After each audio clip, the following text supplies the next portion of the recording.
Mes chers amis, bienvenue sur les dossiers secrets, où chaque mystère est un défi pour l'esprit. Aujourd'hui, laissez-moi vous présenter une enquête du célèbre Hercule Poirot, l'illustre détective belge d'Agatha Christie. Avec ses petites cellules grises en action, il est prêt à résoudre une affaire des plus intrigantes. Où et à quelle heure écoutez-vous cette histoire? Dites-le-moi en commentaire.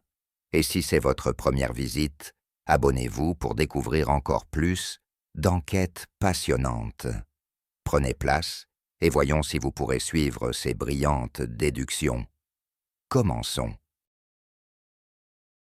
C'était, je me souviens, l'un de ces rares matins anglais, où même Poirot trouvait peu de choses à redire.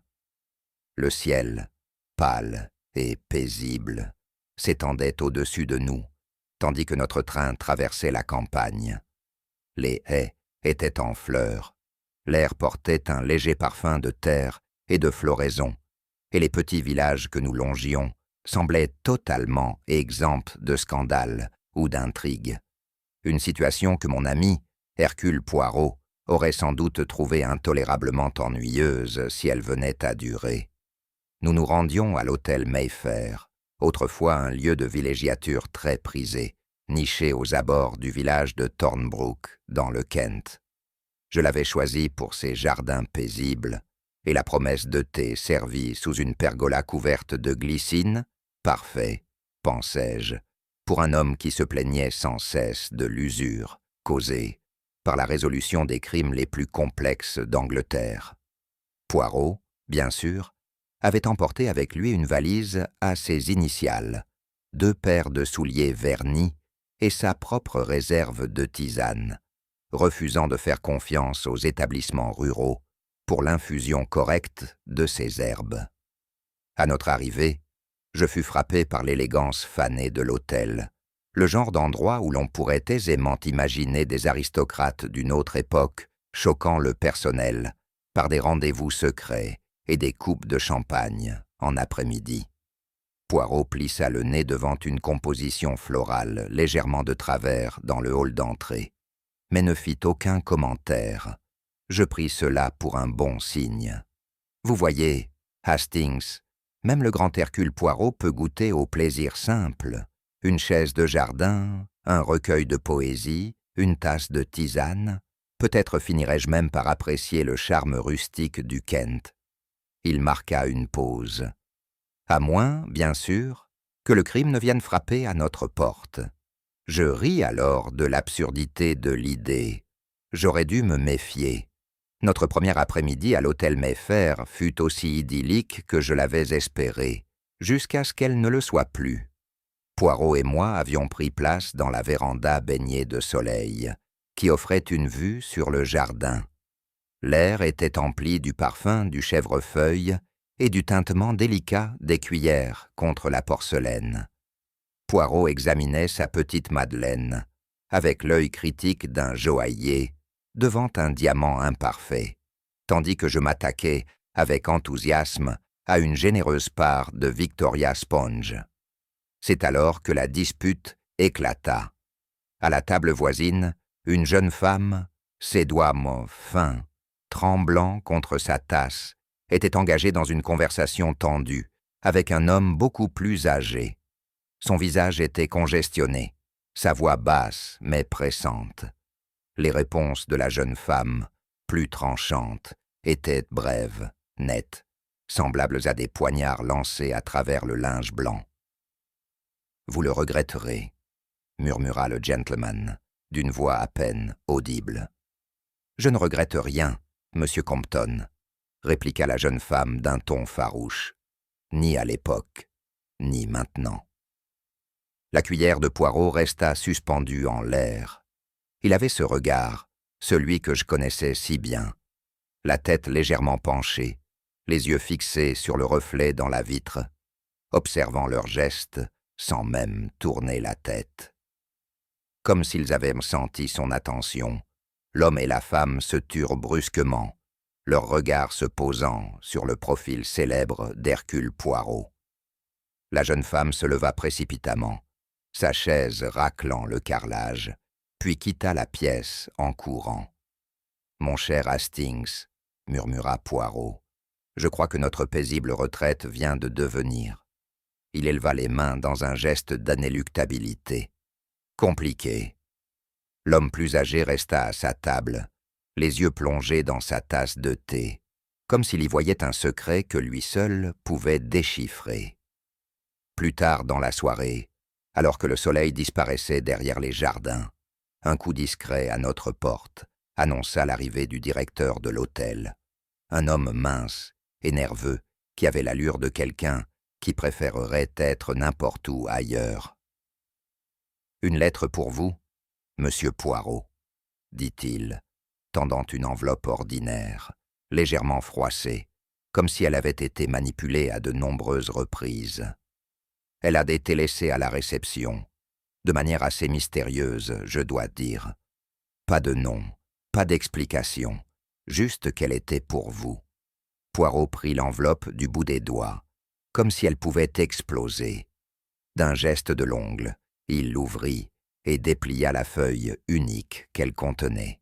Je me penchai, lisant par-dessus son épaule. « Quand vous lirez ceci, le poison aura déjà fait son œuvre. Méfiez-vous de l'affaire dont personne ne parle. » Un frisson me parcourut. Poirot, en revanche, ne montra aucune inquiétude. Ses yeux brillèrent d'un amusement dangereux. « Hastings, mon ami, vous voyez? Nous venions pour une retraite, et voilà qu'on nous offre une énigme. La vie est décidément bien généreuse. »« Mais ce doit être une plaisanterie, » dis-je, sans grande conviction. « Des lettres comme celle-ci, on les trouve dans les mélodrames, pas dans les paisibles hôtels de campagne. »« Ah, mais vous oubliez, Hastings, il n'existe pas d'hôtel de campagne paisible. Derrière chaque rideau de velours, un murmure. Sous chaque plateau de thé, un scandale. C'est l'Angleterre, après tout. » Il posa la lettre et ajusta sa cravate, un geste de préparation que je connaissais bien. Poirot, tel un acteur, entrant en scène, était prêt pour le lever de rideau. « Et maintenant, mon ami, nous attendons, » dit-il avec un sourire félin. « Le prochain acte. » Et dès le petit déjeuner du lendemain, l'acte suivant débuta, sous la forme d'une rumeur chuchotée qui se répandit comme une traînée de poudre dans les couloirs de l'hôtel. Edgar Compton avait été retrouvé mort dans sa chambre, empoisonné. Poirot, ravi au-delà des mots, croqua dans une tartine beurrée et déclara « Le rideau s'est levé, Hastings, et la pièce commence. » Poirot se tenait près de la fenêtre, tenant la lettre entre ses doigts, comme s'il s'agissait d'une relique rare, exhumée d'une tombe égyptienne. Le soleil du soir inondait la pièce de reflets dorés, soulignant la netteté de l'écriture sur le papier. Je m'appuyais contre la cheminée, un malaise grandissant au creux de l'estomac. « Du poison, » dis-je, avec toute la gravité qu'un tel mot exige. « C'est une affaire sordide, Poirot. » « Ah, mon ami, mais qu'est-ce que le poison ?» Les yeux sombres de Poirot brillèrent. « Tu penses à une fiole, une poudre, un breuvage mortel? Mais il existe un autre poison, Hastings, plus insidieux, plus certain encore de tuer. »« Et lequel ?» demandai-je, bien que je me doutasse que sa réponse serait enveloppée de philosophie. « Les secrets. » Poirot leva la lettre avec un certain panache. « Ceci, vois-tu, n'est pas un avertissement concernant un verre empoisonné. Non, non. C'est le poison du silence, du scandale dissimulé derrière les sourires polis. Et ce poison-là, ah, mon ami, il ne tue pas seulement, il ronge. » Il posa la lettre avec soin sur la petite table, juste à côté de ses chaussures alignées au millimètre, puis se mit à arpenter la pièce, les mains croisées dans le dos. « On nous dit de nous méfier de l'affaire dont personne ne parle. C'est une énigme, n'est-ce pas? Une affaire dissimulée, donc dangereuse. Une affaire qui pousse quelqu'un à écrire à Hercule Poirot, un étranger dans ce lieu. Pourquoi? Hastings, quelqu'un a peur que nous découvrions son secret par hasard. Et cela, mon ami, cela éveille grandement ma curiosité. Je frissonnais. Tu penses donc qu'il y a un vrai danger? Un danger? Non, mon ami. Poirot sourit. Il y a déjà eu un crime. Il ne s'est pas encore dévoilé, voilà tout. Mais il le fera. Il le fait toujours. Il avait raison, bien sûr. Le crime attendait déjà, derrière une porte verrouillée, quelques mètres plus loin, dans le couloir. Le lendemain matin, se leva pâle et hésitant, comme si même le ciel ressentait le trouble qui régnait à l'hôtel Mayfair. J'en étais à la moitié de mon harangue fumée, lorsqu'un murmure parcourut la salle à manger. Des chaises furent repoussées. Des têtes se tournèrent vers l'entrée. Une femme de chambre se tenait là, pâle comme un linge, les mains crispées sur son tablier. Sa voix, quand elle s'éleva, n'était qu'un souffle. « Monsieur Compton, il est mort. » Poirot reposa son couteau avec un soin exagéré et s'essuya les lèvres avec sa serviette parfaitement pliée. « Et la cause de son décès, mademoiselle? »« Du poison, pense-t-on, » chuchota la jeune fille. Le docteur Redfern est avec lui. Les petites cellules grises de Poirot s'animèrent d'un coup, visibles dans l'attention vive qui tomba sur lui comme un manteau. Il se leva, réajusta sa cravate et me jeta un regard. « Tu vois, Hastings, le rideau se lève. À nous de monter sur scène. » Je le suivis dans le couloir jusqu'à la chambre 12, dont la porte était entr'ouverte. À l'intérieur, l'air était chargé de l'odeur caractéristique des toniques médicinaux. Edgar Compton reposait contre les oreillers, la peau livide, la bouche légèrement crispée. Un homme dont la mort n'avait été ni soudaine ni douce. Le docteur Redfern, manches retroussées, leva les yeux du chevet. « Vous êtes Poirot, n'est-ce pas? Le célèbre détective? » « Célèbre, peut-être. Mais ce n'est pas mon nom qui importe aujourd'hui, docteur, c'est la vérité. » Il s'avança, observant le verre à moitié vide sur la table de chevet. Un léger résidu collait encore au rebord. Les doigts de Poirot s'en approchèrent, sans jamais le toucher, se contentant d'observer. « Mon ami, te souviens-tu de ce que j'ai dit? Du poison dans le verre, oui, mais aussi du poison dans le cœur. La question est, lequel l'a tué en premier? L'hôtel Mayfair avait autrefois été un joyau de la vie mondaine du Kent. Du moins, c'est ce que nous assura le directeur pendant que nous prenions notre café du matin dans le salon. La nouvelle de la mort de Compton, flottant encore dans l'air comme un courant d'air, indésirable. Il n'était pas difficile d'imaginer ce que cet endroit avait été. Le genre d'hôtel où de riches familles venaient panser les plaies de scandales embarrassants, ou où des liaisons discrètes naissaient à l'ombre d'une glycine centenaire. Même dans son état actuel, avec ses tapis élimés aux bordures et son argenterie ternie jusqu'au gris mat, l'hôtel avait une atmosphère, et l'atmosphère, comme Poirot me le rappelait souvent, est un terrain fertile pour les secrets. Le personnel, je le remarquai, avait perfectionné une forme particulière d'évitement poli, celle qui naît de longues années à faire semblant de ne pas voir ce qui se passe sous son nez. Les femmes de chambre chuchotaient derrière leurs mains. Le regard du valet fuyait comme un lapin craignant de voir surgir un chien de chasse, et le directeur lui-même, un homme grand et mince, avec l'air d'un parapluie humide en permanence, semblait épuisé par l'effort de garder les squelettes de chacun bien enfermés dans leur placard. Poirot, naturellement, saisit tout cela d'un seul regard, ne s'arrêtant que pour redresser légèrement un vase de travers. Observe, Hastings, la manière dont le directeur jette un œil à la porte toutes les quelques minutes. Il attend quelqu'un, oui, ou il craint quelqu'un. Ce genre de choses, elles m'intéressent. Qu'en penses-tu, demandai-je. Je pense, mon ami, que nous nous trouvons dans une maison bâtie sur les commérages et le scandale, fondation des plus instables, et quand les murs sont minces, la vérité a tendance à s'y faufiler. Allons parler à notre parapluie humide, non. Le directeur, un certain monsieur Jessop, nous conduisit dans son petit bureau encombré, où les registres se disputaient l'espace avec des brochures touristiques défraîchies, promettant des week-ends élégants que l'hôtel n'était plus en mesure d'offrir. Il s'assit au bord de sa chaise, les doigts tambourinant nerveusement sur le sous-main. Poirot ne perdit pas de temps. « Monsieur Jessop, vous connaissiez bien Monsieur Compton, n'est-ce pas? Et vous êtes aussi au courant de cette affaire, celle dont personne ne parle ?» Les doigts de Jessop s'immobilisèrent.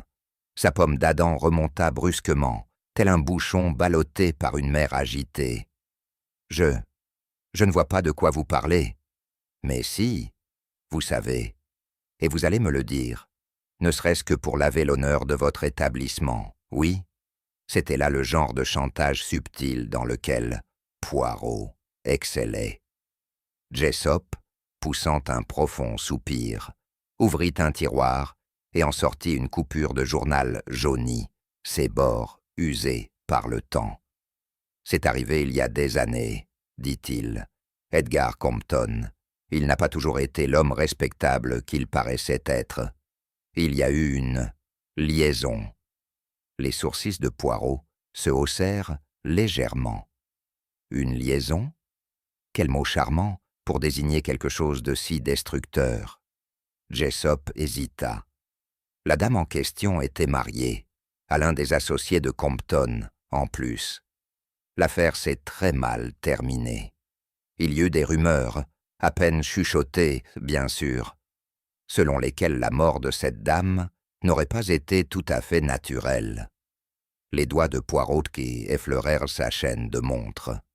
Et le mari, cet associé, il est toujours en vie? Oh oui, répondit Jessop avec un sourire mince. Monsieur Charles Hargrove, il séjourne ici en ce moment. Ah, et ainsi, le passé entre dans le présent, par la porte d'entrée. Fascinant. Vous pensez que cela a un lien avec... Enfin, ce qui s'est passé la nuit dernière, demandai-je. Le sourire de Poirot était énigmatique. Mon ami, dans un endroit comme celui-ci, rien n'est jamais réellement oublié. Cela attend. Et le passé, lui, est un chasseur patient. J'ai toujours affirmé qu'il n'y a rien de plus inconfortable que d'entrer dans une pièce remplie de personnes dont l'une, potentiellement, est un meurtrier. Poirot, au contraire, s'épanouit dans ces moments-là, les abordant comme une partie d'échecs où chaque pièce peut, à tout instant, trahir la main qui la déplace. Le salon du matin de l'hôtel avait été transformé à la hâte en salle d'interrogatoire, un espace autrefois agréable, désormais alourdi par la suspicion, parfumé de tensions nerveuses et encombré d'un mélange hétéroclite de personnalités. Il y avait d'abord Madame Evelyn Compton, la veuve, arrivée à l'hôtel ce matin même, sous le faux nom de Madame Harcourt, un choix si absurdement transparent qu'il semblait presque voulu comme indice. C'était une femme séduisante, dotée d'une élégance un peu fanée, mais ses gestes trahissaient une certaine fragilité, celle de quelqu'un qui a porté des secrets trop longtemps. À ses côtés se tenait le docteur Peter Redfern, médecin local, avec l'air malheureux d'un homme qui en sait un peu trop sur la mort. Son sac médical reposait près de sa chaise, image parfaite du calme professionnel, bien que ses doigts tapaient la table avec une précision nerveuse. De l'autre côté de la pièce, M. Charles Hargrove était affalé contre la cheminée, une expression cynique au visage, comme si rien de tout cela, et surtout pas Poirot, ne l'impressionnait. Hargrove était un homme que la fortune avait abandonné depuis longtemps, un ancien associé de Compton qui ne lui avait jamais pardonné certaines trahisons ruineuses. Son verre de whisky, je le remarquai, ne le quittait jamais. Et enfin, il y avait mademoiselle Liliane Marbury, plus jeune que les autres, mais dégageant une énergie émotionnelle tendue, presque à contre-courant du calme morne de l'hôtel. Elle se tenait seule, les bras croisés, le menton levé avec défi, remplissant la pièce d'une colère sourde et non résolue. Le regard de Poirot balaya l'assemblée, tel un joaillier examinant des diamants imparfaits. Ses questions, au début, étaient d'une politesse trompeuse, des interrogations sur les habitudes de petit déjeuner, les troubles du sommeil, la météo, jusqu'à ce que, peu à peu, la conversation change de ton. « Madame Compton, vous arrivez ce matin sous un faux nom, un choix curieux, non? On ne vient pas souvent assister à la mort de son mari incognito. » Madame Compton pâlit, ses mains se crispant sur son sac à main. Je voulais simplement éviter les regards. Curieux, vous cherchez à être invisible, et pourtant vous portez le parfum fleur de minuit, une fragrance conçue pour être remarquée. Très intéressant. La température dans la pièce baissa, au sens figuré, tandis que Poirot entraînait chaque suspect dans une valse d'alibis, d'explications et de contradictions subtiles. Lorsque les entretiens prirent fin, je ne savais plus qui me paraissait le plus suspect. La veuve arrivait trop tard, le médecin qui fournissait les toniques de Compton, le partenaire ruiné avec toutes les raisons de le haïr, ou la jeune pianiste débordante d'émotion et d'un silence trop éloquent. En quittant la pièce, Poirot esquissa un léger sourire. « Tu vois, Hastings, nous avons tous les acteurs. Il ne nous reste plus qu'à découvrir le scénario. » Plus tard, dans l'après-midi, Poirot demanda un entretien privé avec mademoiselle Liliane Marbury. Elle nous rejoignit dans la salle de musique, où ses mains effleurèrent les touches du piano, sans jouer de véritables mélodies. « Vous pensez que je l'ai tué ?» dit-elle, sans détour. Poirot sourit. « Mademoiselle, Hercule Poirot ne pense pas. Il observe. » Ses mains s'immobilisèrent. « Alors qu'avez-vous observé ? » « Que vous vous êtes disputé avec Monsieur Compton la veille de sa mort. Que vous avez quitté la pièce très agité et que vos bagages contiennent un petit flacon étiqueté digitaline, mais qui ne contient pas de digitaline. Curieux, non ?» Elle pâlit, mais redressa le menton avec fermeté. « C'était à ma mère. Elle était malade avant de mourir. » La tête de Poirot s'inclina légèrement, comme un chat observant un oiseau, s'approchant un peu trop près. « Votre mère, je vois. Et dites-moi, mademoiselle, votre mère, elle connaissait Edgar Compton ?» Pendant un instant, elle ne dit rien. Puis, d'une voix tendue par l'émotion contenue, elle répondit « Il l'a détruite. J'imagine que vous le savez à présent. » Détruite, un mot, aux multiples sens. Vous faites allusion, peut-être, à une liaison ? Elle émit un rire bref, amer. Une liaison, c'est comme ça qu'ils appelaient ça. Il l'a anéantie. Des promesses chuchotées, jetées ensuite comme un vieux journal. Et quand mon père l'a découvert, ça l'a détruit lui aussi. Il s'est noyé dans l'alcool, il est mort dans l'année. Il n'y avait aucun doute dans sa voix, une haine affinée au fil des années de silence, une haine devenue aussi tranchante qu'une lame. Mais, ajouta-t-elle avec fougue, je ne l'ai pas tué, je l'ai confronté, oui, je voulais qu'il reconnaisse ce qu'il avait fait, qu'il dise son nom à haute voix, pour une fois. Mais quand il a refusé, je suis parti. Je ne l'ai pas empoisonné, je vous le jure. Poirot l'observa longuement. Mademoiselle, il existe bien des poisons dans ce monde. Et ils ne sont pas tous enfermés dans des flacons. Certains naissent dans le cœur. Mais pour l'instant, je vous crois. Pour l'instant. En quittant la pièce, je chuchotai. Tu la crois, Poirot ? Croire ? Non, Hastings, je ne crois ni ne décris. Je ne fais que rassembler les pièces. jusqu'à ce que l'image se forme d'elle-même. Dès que Madame Evelyn Compton entra dans le petit salon, je sentis un changement dans l'atmosphère.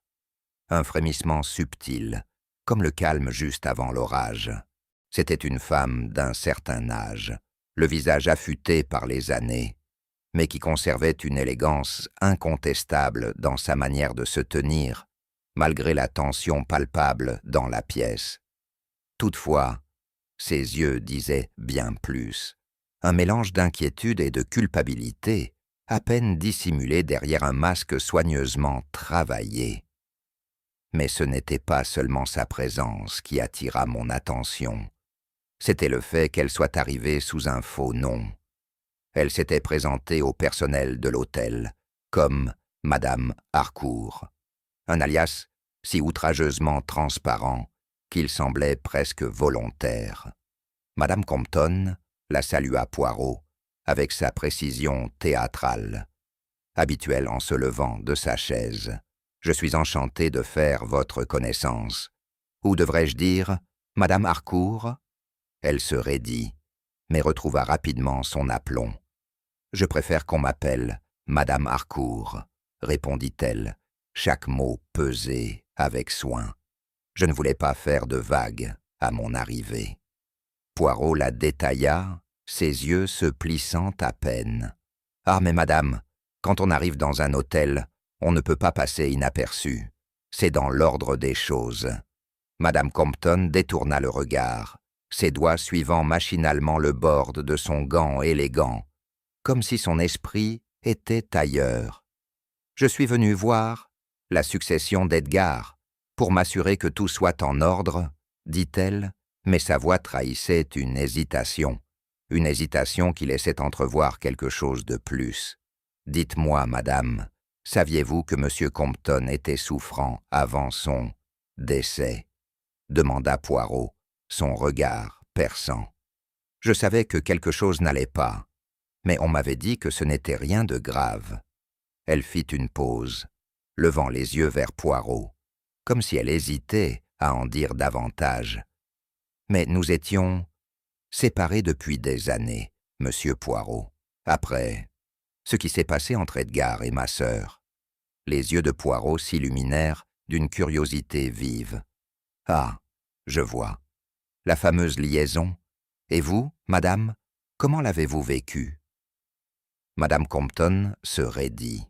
« J'ai été blessée, monsieur Poirot, mais une épouse a ses limites. » Sa réponse était révélatrice, pensai-je.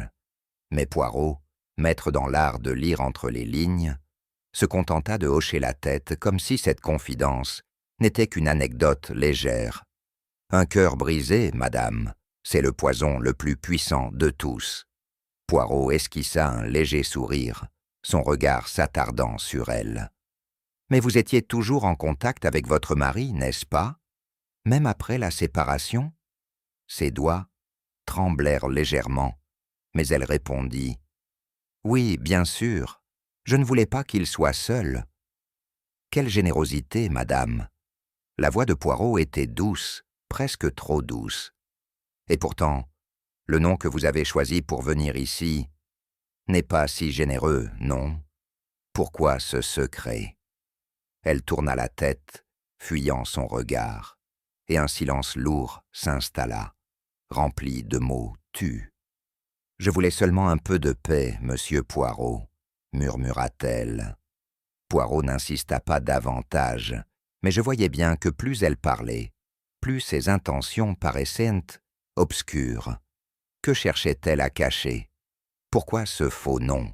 Et surtout, jusqu'où allait sa culpabilité? Après le départ de Madame Compton, j'eus le sentiment que nous approchions du cœur du mystère, mais les pièces du puzzle demeuraient éparpillées. L'esprit de Poirot, comme toujours, s'était déjà tourné vers l'indice suivant, la prochaine interrogation.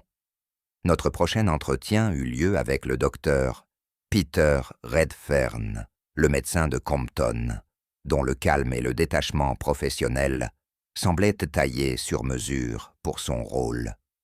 Et pourtant, je ne pouvais me défaire de l'impression qu'il y avait quelque chose de plus chez cet homme. Le docteur Redfern nous reçut dans son cabinet, une petite pièce impeccablement rangée, remplie d'ouvrages médicaux et imprégnée d'une légère odeur d'antiseptique. C'était un homme d'une 50aine d'années, aux cheveux courts, moustache fine et à l'assurance maîtrisée. Ses lunettes à monture sombre accentuaient encore son allure légèrement académique.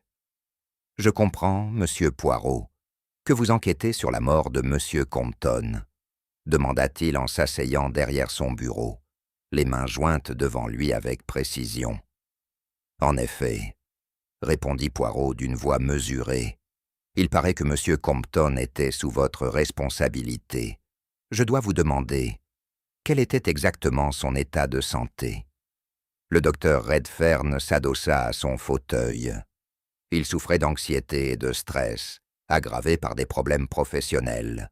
Je lui avais prescrit des toniques, rien de grave, un léger sédatif, simplement, pour calmer ses nerfs. Et ces toniques, intervint Poirot sans détour, sans jamais détourner son regard du médecin. C'est vous qui les avez préparés personnellement ? Le docteur hocha la tête. Oui, bien sûr, je les ai préparés moi-même. Ils étaient inoffensifs. Poirot pencha légèrement la tête, l'observant avec attention. Inoffensif, dites-vous. Et pourtant, nous savons qu'un poison a été administré. C'est vous qui lui avez donné ce fameux tonique, n'est-ce pas? Les lèvres du docteur se crispèrent à peine. Je le lui ai donné, oui. Mais je vous assure, Poirot, je n'avais aucune connaissance d'un quelconque poison. Aucune connaissance, peut-être, mais un accès, cela, vous l'aviez, non. La voix de Poirot était tranchante, comme la lame d'un couteau. Un médecin est censé savoir ce qu'il met dans ses préparations. Il sait ce qui est sûr et ce qui ne l'est pas. Le front de Redfern se plissa. Sous-entendez-vous que j'aurais... Poirot leva une main pour l'interrompre. Ah non, non. Il esquissa un sourire teinté de son ironie coutumière. Je dis simplement que si quelqu'un avait souhaité empoisonner M. Compton, le tonique était un moyen fort commode. Le médecin se tortilla légèrement sur son siège, conscient du poids silencieux de l'accusation. Je lui ai donné le tonique, rien de plus. Je n'avais aucune raison de lui vouloir du mal. Poirot émit un léger bruit de réflexion, un « pensif. Aucune raison, peut-être, mais on peut se demander, docteur Redfern, si vous n'en saviez pas plus que ce que vous laissez entendre. Je vis que Poirot soupçonnait déjà quelque chose. Les déclarations du docteur Redfern ressemblaient de plus en plus à un alibi bien construit qu'à une innocence sincère. Mais était-il le meurtrier ou seulement un pion dans une machination plus vaste? Je ne pouvais encore le dire. Les yeux de Poirot brillèrent alors qu'il se tournait vers la porte. Non, Hastings, notre bon docteur n'est pas le meurtrier, mais il pourrait bien jouer un rôle clé dans le puzzle que nous tentons de résoudre. Monsieur Charles Hargrove incarnait parfaitement l'homme façonné par les coups les plus cruels de la vie. Son avenir autrefois prometteur avait été brisé par l'échec retentissant d'un projet d'affaires mené avec Edgar Compton. Les deux hommes avaient été partenaires, camarades dans l'arène impitoyable du commerce, jusqu'à ce que la trahison de Compton laisse Hargrove ruiné, sans ressources et discrédité. Il n'était donc pas surprenant de le trouver logé dans le même hôtel, au moment même de la mort de Compton. C'était même, à vrai dire, presque trop pratique. Poirot et moi le rencontrâmes dans le salon de l'hôtel, où l'atmosphère était chargée d'une tension contenue. La pièce, drapée de velours et habillée de boiseries sombres, respirait une grandeur morose, à l'image de Hargrove lui-même. C'était un homme grand, émacié, dont le visage, autrefois sans doute séduisant, portait désormais les marques de la rancune et du stress. « Monsieur Hargrove », l'interpella Poirot, avec une politesse presque excessive, Il paraît que vous avez été, à une époque, associé en affaires avec feu Monsieur Compton. » Hargrove, qui regardait par la fenêtre, se tourna lentement, le visage tendu par l'amertume. « C'est exact, » répondit-il d'un ton sec. « J'étais son associé, jusqu'à ce qu'il me trahisse. » Le regard de Poirot ne scia pas. « Trahison, monsieur Hargrove, c'est un mot bien laid, non ?»« Je suppose, oui, » grogna Hargrove. « Mais c'est la vérité. Compton a profité de mes idées, s'est enfui avec ma part des bénéfices et m'a laissé sans rien. »« Sans rien ?» demanda Poirot. « Mais vous aviez toujours votre réputation, non? Votre honneur ?» Les lèvres de Hargrove se tordirent dans un sourire amer. « L'honneur? À quoi ça sert quand on est ruiné, quand votre nom est sali par un homme qui vous a tout pris ?» Poirot poursuivit calmement. « Donc, monsieur Hargrove, vous diriez que vous n'aviez aucune raison d'aimer monsieur Compton ?» Les poings de Hargrove se serrèrent. « Aucune. Il m'a détruit, il a brisé ma famille, et maintenant il est mort. C'est une sorte de justice, non? Une justice tordue, peut-être, mais une justice quand même. » Poirot l'étudia attentivement, son regard aigu et implacable. « En effet, mais la justice, monsieur, n'est jamais aussi simple. » Hargrove se tortilla sur place, mal à l'aise, mais ne répondit pas. Je sentais que Poirot analysait chaque mot, chaque geste, cherchant à déterminer si Hargrove avait réellement tué son ancien associé, ou s'il n'était qu'une victime de plus de ses trahisons. Les indices entourant la mort de Compton étaient aussi trompeurs que déroutants. Je savais que l'esprit de Poirot n'était jamais satisfait par les évidences, mais même moi, dans mes moments les moins analytiques, je me demandais si la solution n'était pas plus simple qu'elle ne paraissait. Le premier indice, bien sûr, était le flacon de poison retrouvé dans les bagages de mademoiselle Liliane Marbury. Poirot avait longuement enquêté à ce sujet et, à ma grande déception, le flacon contenait un simple extrait de plante inoffensif qui ne pouvait en aucun cas avoir causé les symptômes de Compton. L'étiquette mentionnait clairement de la digitaline, une substance parfois utilisée dans le traitement des affections cardiaques, mais ce n'était pas elle qui avait causé la mort de Compton. Néanmoins, le tempérament de mademoiselle Marbury et sa dispute la veille avec Compton la rendaient indéniablement suspecte. Puis il y avait l'écharpe retrouvée dans la chambre de madame Compton, une écharpe imprégnée à la fois de parfum et d'arsenic.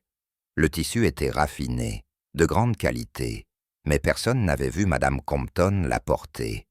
Avait-elle été placée là intentionnellement pour l'incriminer?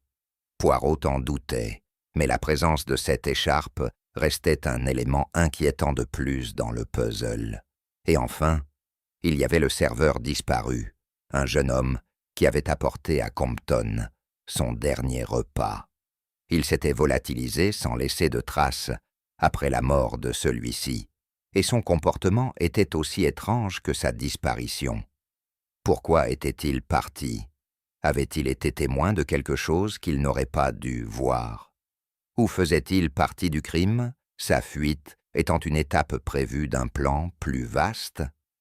Poirot inspira profondément, rassemblant mentalement ses éléments, son esprit en mouvement constant. « Mon ami Hastings, tu vois, » murmura-t-il, davantage pour lui-même que pour moi. « Il y a 1000 façons d'égarer l'esprit, mais la vérité, elle, ne ment pas. Elle attend simplement d'être trouvée. Même moi, je devais l'admettre. La situation devenait de plus en plus complexe. Chaque suspect semblait s'être doté d'un alibi solide, et chaque indice, bien que prometteur, ne faisait qu'ajouter à la confusion. Ce fut tard dans la soirée que nous retrouvâmes enfin le serveur, celui qui avait servi le dernier repas à Compton. Il s'était réfugié dans une des anciennes chambres de service de l'hôtel, inoccupée depuis longtemps. Son visage était pâle, marqué par la peur. Ses mains tremblaient, comme s'il venait d'échapper à une terreur indicible. « Monsieur Poirot, balbutia-t-il dès qu'il nous vit, j'ai vu qu'il a fait. » Ces mots jaillirent en cascade, et Poirot l'écouta attentivement. « Qui donc, mon ami? Dites-moi. J'ai vu quelqu'un glisser quelque chose dans le thé de Monsieur Compton. Une fiole, petite. Et ils ont été très rapides. Je ne savais pas quoi faire. J'ai cru que c'était ma faute, que j'avais vu quelque chose que je n'aurais pas dû. » Le regard de Poirot s'aiguisa. « Et qui, mon ami? Qui avez-vous vu ?» Le serveur hésita, les yeux fuyants, comme s'il craignait de voir surgir quelqu'un à tout instant. C'était Madame Compton, ou peut-être Mademoiselle Marbury. Je n'en suis pas certain. Mais l'une des deux était là, j'en suis sûr. Le témoignage était flou. Mais ce qui me frappa, c'est que l'heure qu'il mentionna ne correspondait à l'alibi ni de Madame Compton, ni de Mademoiselle Marbury.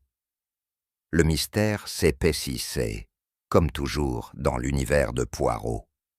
Un indice collait, mais tous les autres le contredisaient. Poirot sourit, mystérieux. « Ah, Hastings, le jeu commence vraiment. » Ces mots restèrent, suspendus dans l'air, comme une promesse, et je sentis la tension monter, tandis que nous nous préparions à la prochaine révélation. L'air dans le salon était chargé d'attente, alors que commençaient les premiers interrogatoires. Il me semblait désormais évident que nous n'avions pas affaire à un simple meurtre, ni à un banal crime passionnel ou motivé par la cupidité. Non, la mort d'Edgar Compton s'était tissée au fil d'une toile complexe de secrets anciens, et seul un patient dénouement permettrait d'en révéler la vérité.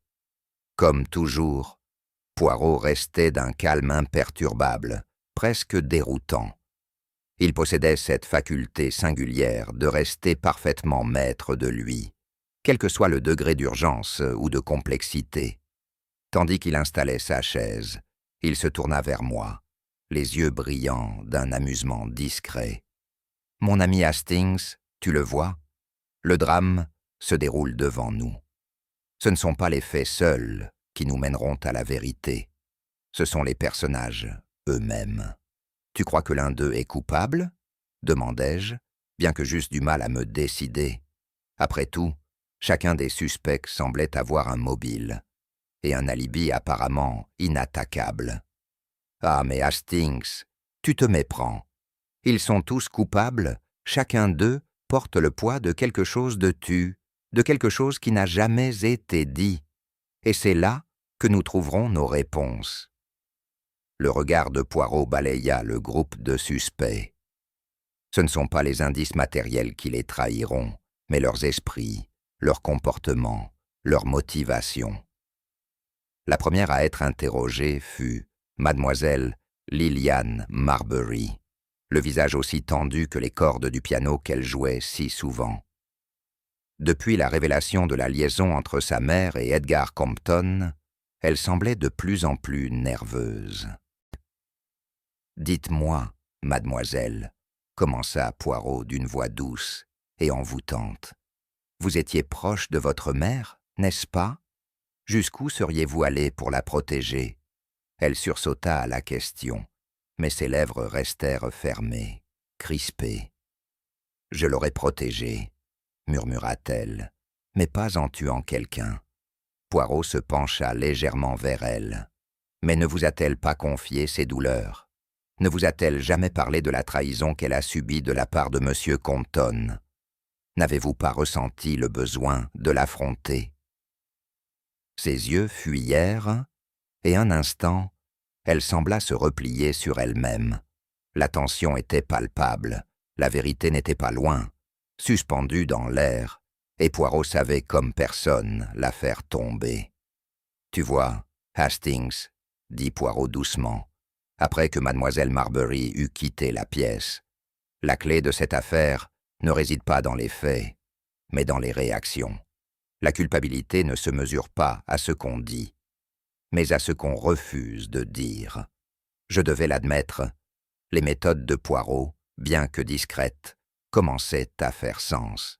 Il se jouait là un véritable drame psychologique, et je comprenais peu à peu combien tout cela avait été habilement construit. S'il y a une chose que j'ai apprise au fil de mes années passées aux côtés de Poirot, c'est que le passé ne reste jamais enfoui.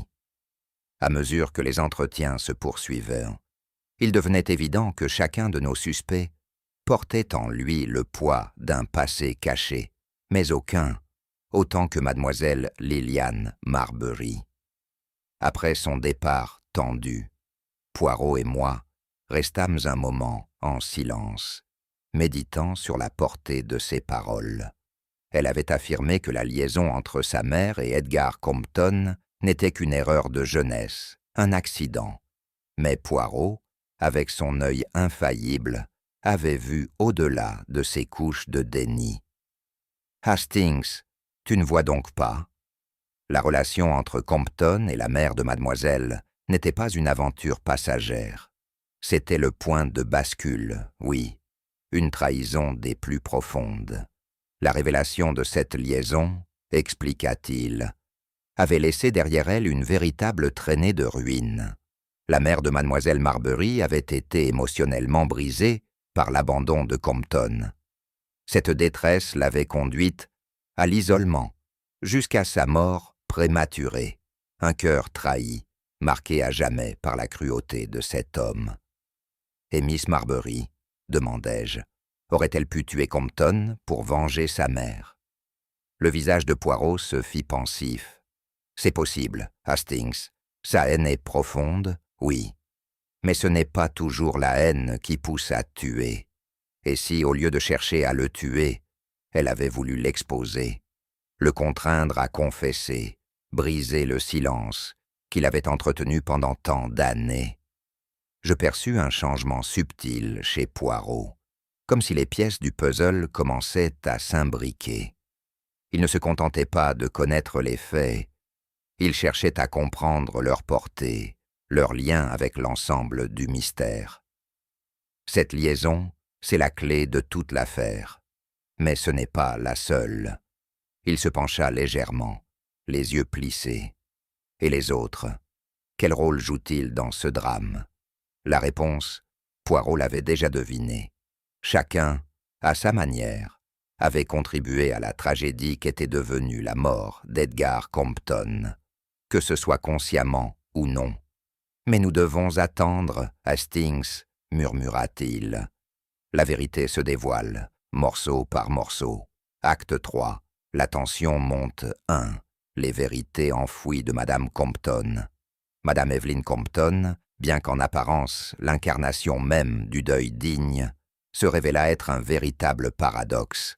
À mesure que les questions de Poirot devenaient plus précises, son calme apparent commença à se fissurer, dévoilant des secrets soigneusement enfouis sous le masque d'une veuve éplorée.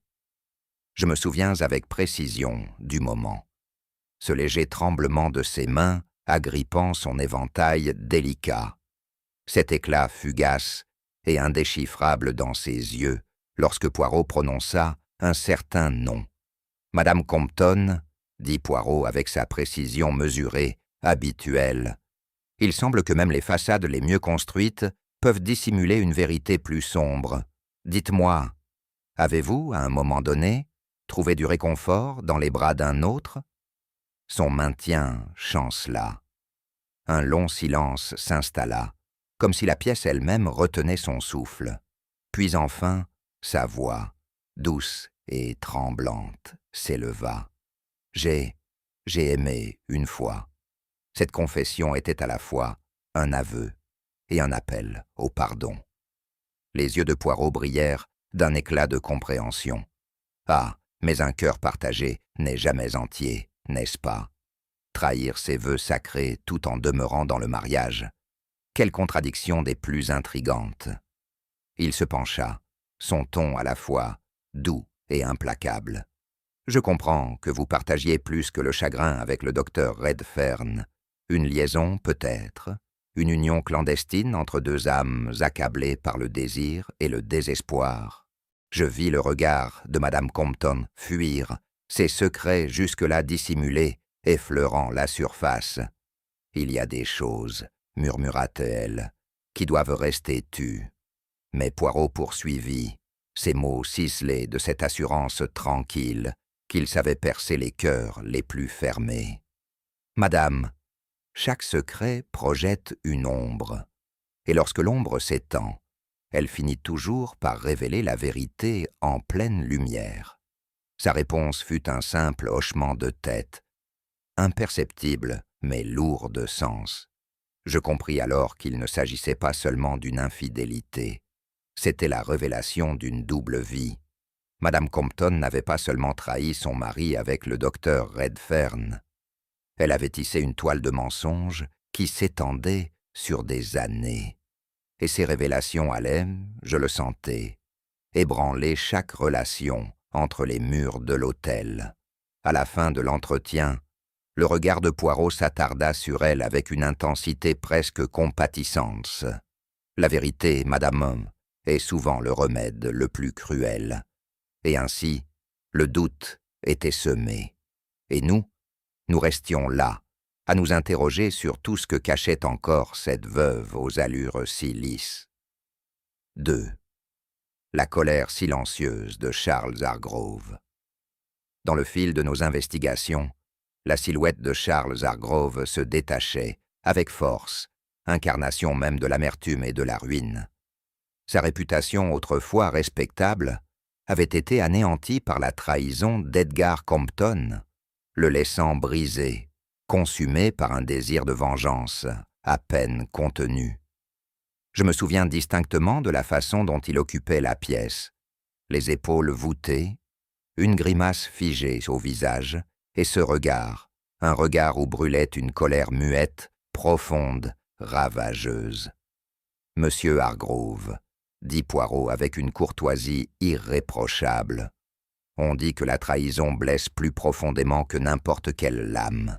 Mais je me demande, cette blessure guérit-elle un jour vraiment? La réponse de Hargrove fut un simple hochement de tête, sa voix basse et imprégnée d'amertume. « C'est vrai, » dit-il, « la trahison de Compton m'a ruiné, mes affaires, mon honneur, et oui, ma réputation. » Chaque mot semblait peser, martelé, comme un coup précis, choisi pour souligner l'ampleur de sa perte. Poirot poursuivit. « Et votre fille, monsieur ? Il m'a été rapporté que ses fiançailles ont été rompues à cause du scandale provoqué par monsieur Compton. » La question, suspendue dans l'air comme un spectre, portait une charge implicite de reproches non formulés.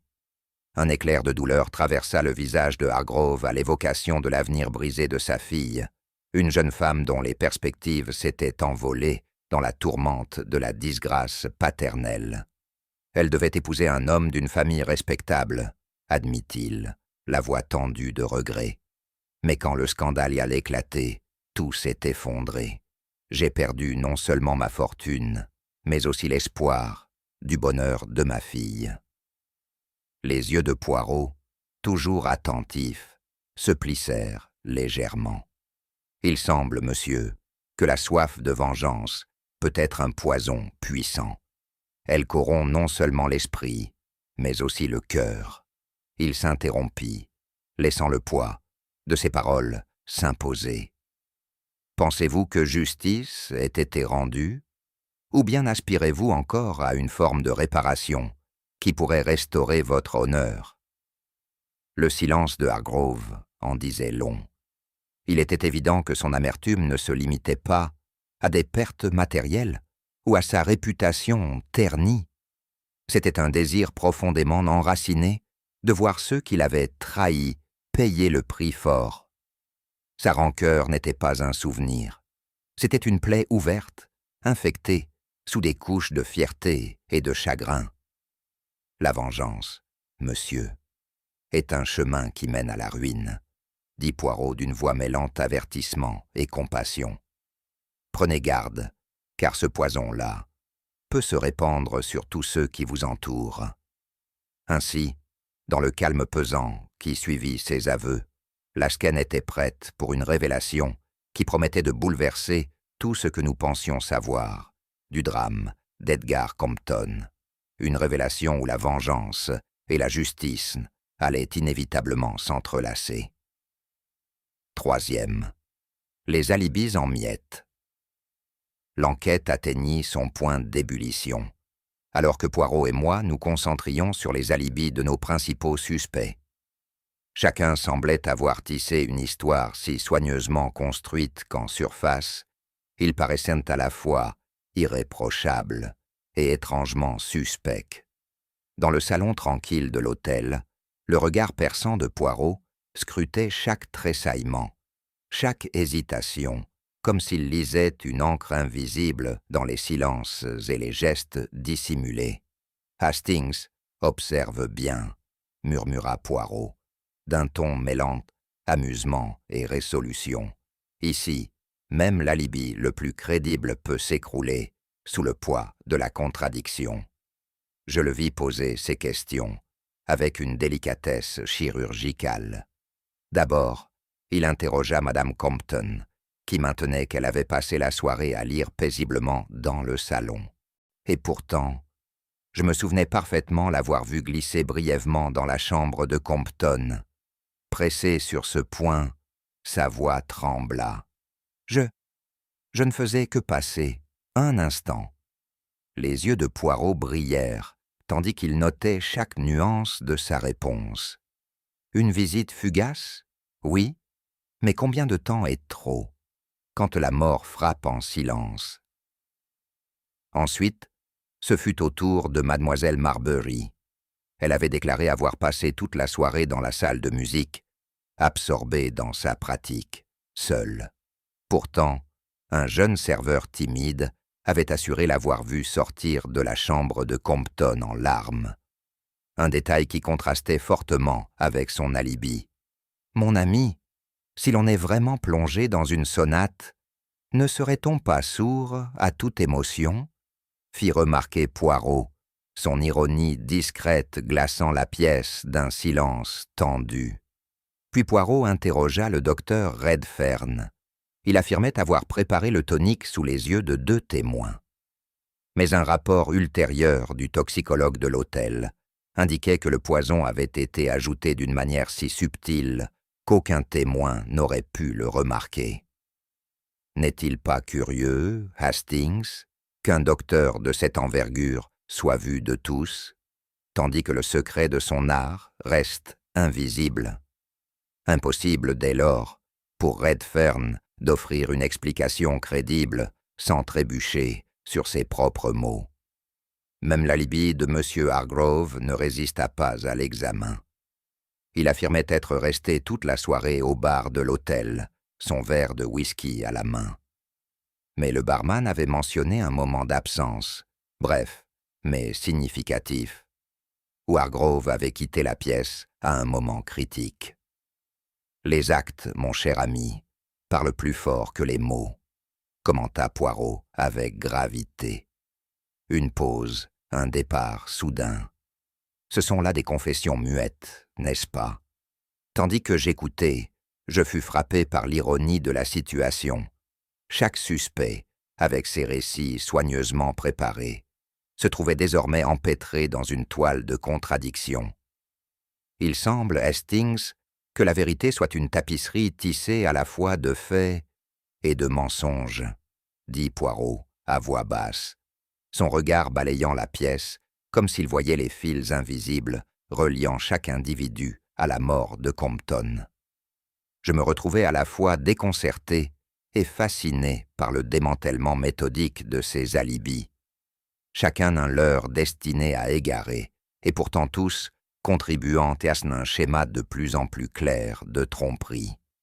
À cet instant, il devint évident que cette affaire était aussi complexe qu'envoûtante, et que seul un esprit d'une acuité remarquable pourrait espérer en dénouer les fils. En fin d'après-midi, Poirot me convoqua dans la salle de musique, un lieu baigné d'une lumière tamisée, imprégné du parfum subtil du bois ciré et de mélodies à peine évanouies. C'était là, disait-on, que mademoiselle Marbury avait passé toute sa soirée, ses doigts dansant en solitaire sur le clavier. Mais les preuves, peu à peu, dessinaient un tout autre tableau. Je pénétrais dans la pièce avec une curiosité mêlée de réserve. Le piano trônait au centre, majestueux, ses touches brillant sous la lumière déclinante. Sur un tabouret voisin reposait une partition, ses pages légèrement froissées, comme abandonnées à la hâte. En contemplant la scène, je me rappelais le témoignage du serveur. Il avait vu Miss Marbury quitter la chambre de Compton, les yeux emplis de larmes, un détail qui contredisait formellement son alibi. Poirot, toujours maître de lui, apparut dans l'encadrement de la porte. « Mademoiselle Marbury » l'appela-t-il d'un ton doux mais pénétrant. « Votre présence dans cette pièce est confirmée. Pourtant un témoin vous place ailleurs. Je vous en prie, comment expliquez-vous cette contradiction ?» Les yeux de Miss Marbury se remplirent d'angoisse, alors qu'elle hésitait. « Je répétais, » balbutia-t-elle, sa voix vacillant sous le poids de la contradiction. Je devais me préparer pour un récital, et cette salle était mon refuge. Le regard de Poirot, acéré comme une lame, s'attarda longuement sur elle. Un refuge, en effet. Mais un refuge ne devrait-il pas être exempt de larmes? Sa remarque sibylline portait une accusation à peine voilée. Et ces larmes que le serveur a vues, était-ce votre interprétation qui vous a ému à ce point? Ou bien la confrontation avec M. Compton dans le silence de sa chambre? Le silence qui suivit était lourd de sens. Je ressentais la tension dans l'air. Comme si chaque note jouée autrefois dans cette pièce planait encore, suspendue entre vérité et mensonge. Mon ami, me confia plus tard Poirot en quittant la salle. La salle de musique garde bien ses secrets, mais parfois, même la plus douce des mélodies révèle la plus amère des dissonances.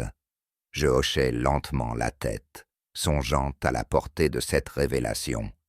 Cette jeune femme portait en elle une histoire bien plus complexe qu'un simple alibi, une énigme intime qui, comme une mélodie obsédante, refusait de s'effacer. Il était clair que son témoignage devait être réexaminé, car les faits ne chantaient pas en harmonie avec ses mots.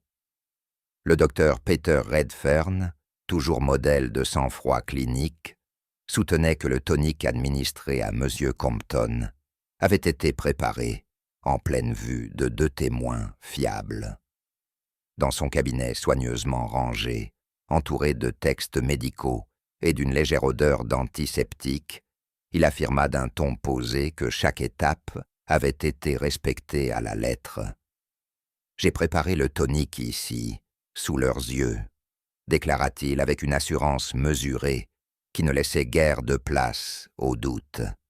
Ses lunettes cerclées de noir étincelaient tandis qu'il détaillait la procédure, soulignant la présence de ses assistants comme preuve de sa bonne foi. Mais à mesure que l'enquête progressait, une contradiction majeure fit surface. Une anomalie qui aurait dérouté le médecin le plus expérimenté. Le toxicologue de l'hôtel, d'une précision irréprochable, avait analysé les résidus du tonique retrouvés sur la table de chevet de Compton. À la surprise générale, les résultats révélèrent que le poison avait été ajouté directement dans le tonique, en contournant tout le processus habituel de préparation.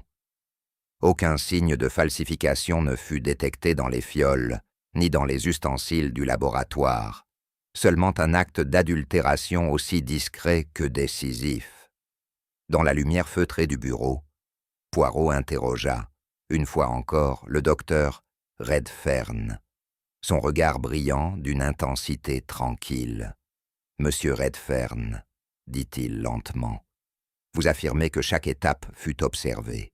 Et pourtant, les preuves parlent un tout autre langage. Comment expliquez-vous ce paradoxe ?»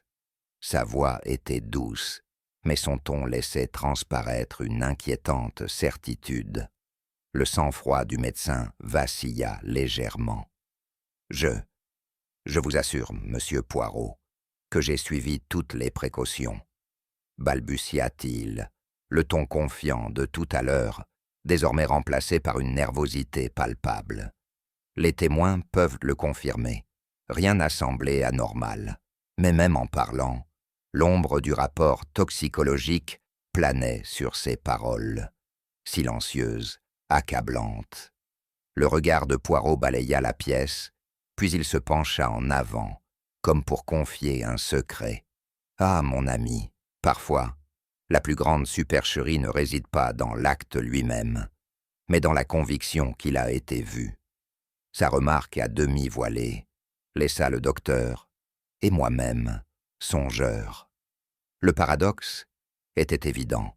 Le tonique, apparemment préparé avec la plus grande rigueur, avait été altéré par une trahison subtile. Et dans cette trahison se trouvait peut-être la clé de la mort de M. Compton, plus tard dans la soirée, tandis que les couloirs de l'hôtel Mayfair chuchotaient les secrets du jour. Je me sentis submergé par l'enchevêtrement d'alibis et de preuves contradictoires. Mon esprit s'emballait, examinant chaque détail, chaque mot, comme si chaque ombre recelait une vérité dissimulée. Poirot, lui, demeurait imperturbable, phare de lucidité au milieu de la tempête. « Hastings, mon ami, » dit-il doucement, alors que nous marchions dans le couloir faiblement éclairé, « ne laisse pas les contradictions obscurcir ton jugement. La vérité, comme une pierre précieuse rare, attend son heure pour briller. Je vois déjà le motif émerger. Il ne reste plus qu'à le révéler au moment opportun. » Sa voix, calme et mesurée, portait une assurance tranquille qui me fascinait autant qu'elle m'apaisait.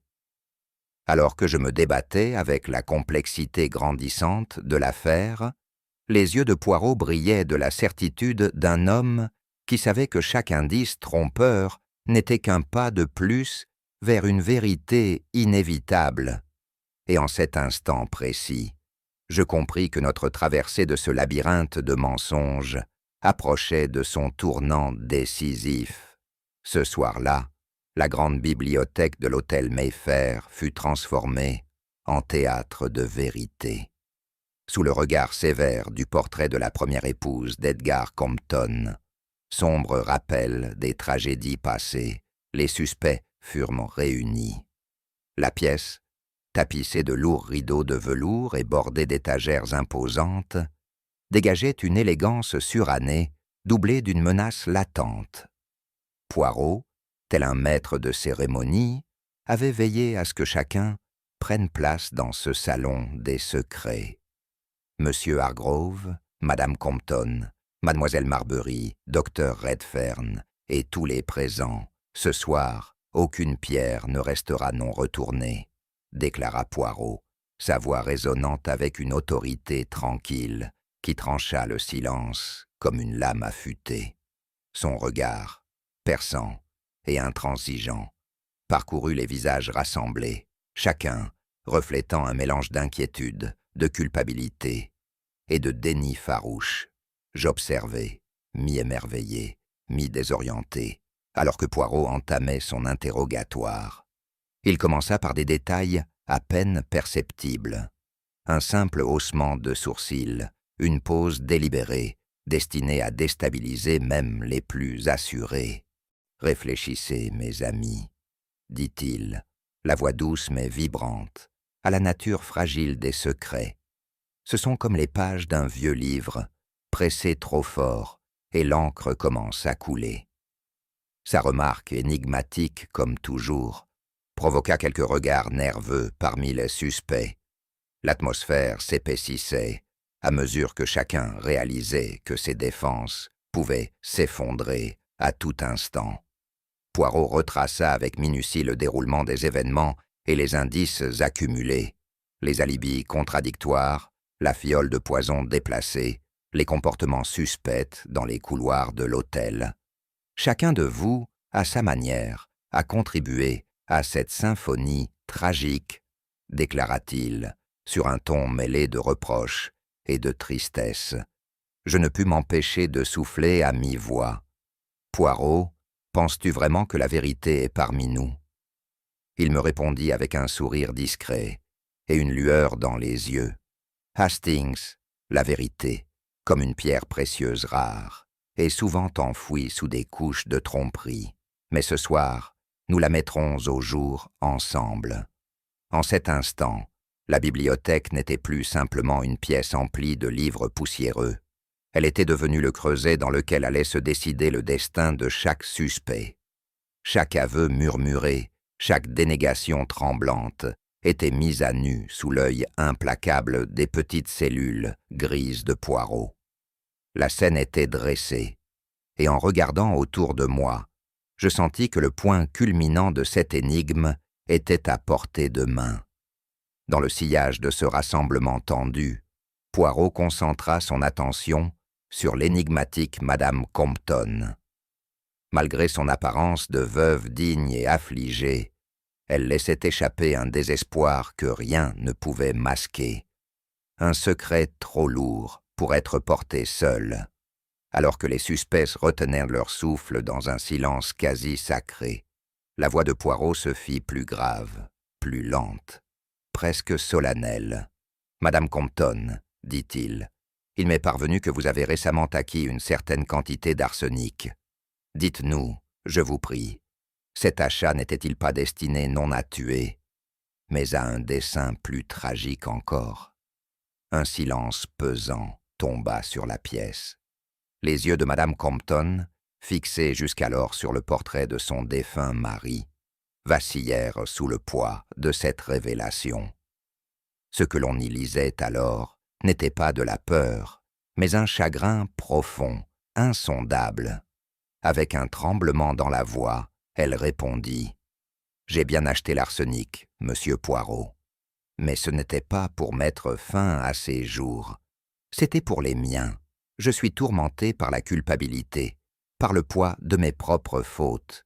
Je pensais qu'en quittant ce monde, je pourrais enfin être libéré de cette torture. » Le regard de Poirot s'adoucit, bien que ses paroles demeurassent précises, presque chirurgicales. « Ah, madame, le cœur humain est un labyrinthe de contradictions. Aimer et trahir ne sont pas toujours incompatibles. Il semble que vos actes ayant été dictés non par la haine, mais par le désespoir, une volonté de vous punir pour les péchés de la passion et du mensonge. » Je vis Madame Compton vaciller davantage sous le poids de cette confession. Le vernis de sa dignité commençait à s'écailler, révélant une douleur vive, longtemps refoulée. Même la moindre inflexion de sa voix témoignait du fardeau qu'elle portait en silence depuis des années.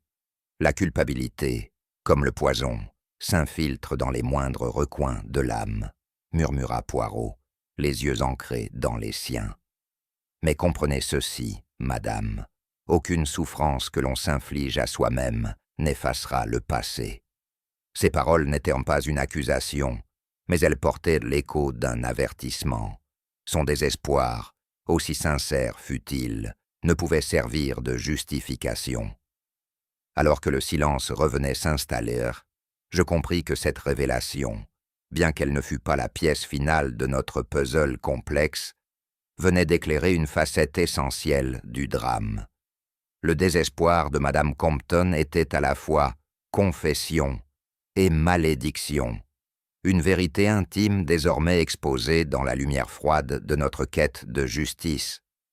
La tension dans la grande bibliothèque avait atteint son paroxysme lorsque Poirot tourna toute son attention vers mademoiselle Lilian Marbury. Ses yeux, encore rougis par une détresse précédente, brûlaient désormais d'une intensité nouvelle, une flamme nourrie non pas uniquement par le chagrin, mais par un désir obsessionnel de restaurer l'honneur perdu de sa mère. Dans ce sanctuaire chargé de souvenirs, sous le regard austère du portrait de la première épouse d'Edgar Compton, elle se vit contrainte d'affronter les accusations qui, depuis des années, hantaient ses silences. Mademoiselle Marbury, dit Poirot avec sa précision coutumière, je crois comprendre que vous avez confronté M. Compton la veille de sa mort. Vos actes n'étaient-ils pas dictés par le besoin de laver l'honneur terni de votre défunte mère? Ses mains, qui avaient à peine tremblé lorsque le sujet fut abordé, se crispèrent en poings fermés. « Oui, monsieur Poirot, » répondit-elle, la voix frémissante d'indignation et de peine. « Je ne cherchais qu'une confession.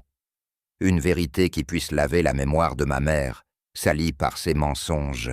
Je voulais l'entendre admettre ce qu'il avait fait, pour que, au moins, le souvenir de ma chère mère soit réhabilité. » Poirot l'observa un long moment en silence, les yeux plissés, comme s'il examinait les fils délicats d'une tapisserie ancienne. « Mon ami, votre passion est aussi claire qu'un ciel d'été.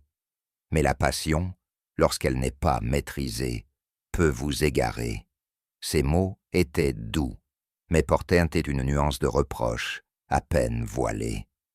Rechercher la justice est une quête noble, mais laisser la vengeance obscurcir son jugement est un chemin des plus périlleux. Le regard de Miss Marbury vacilla. Un instant, je crus qu'elle allait fondre en larmes. « Je ne voulais que la vérité, » balbutia-t-elle.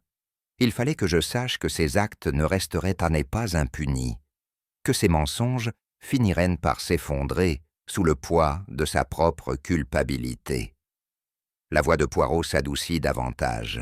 « La justice, mademoiselle, ne s'obtient pas par la seule force de la confrontation.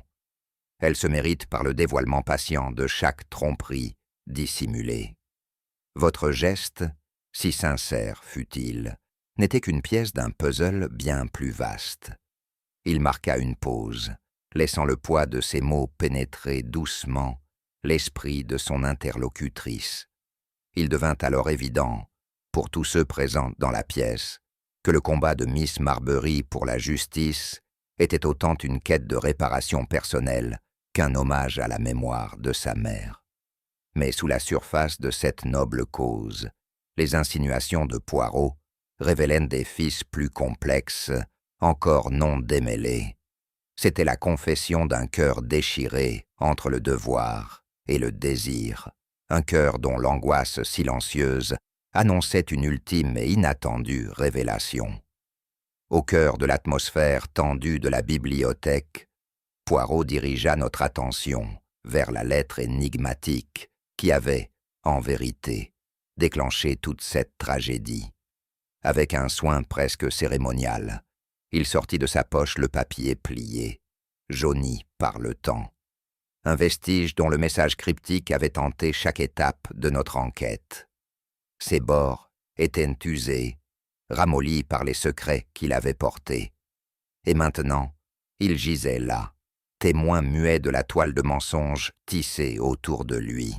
« Mes amis, » déclara Poirot, sa voix grave et mesurée résonnant dans la pièce, « cette lettre n'a pas été écrite par un meurtrier, mais par M. Charles Hargrove, non pas pour ôter une vie, mais pour contraindre M. Compton à fuir, couvert de honte. » Son regard parcourut les visages rassemblés, s'assurant que chaque mot était entendu.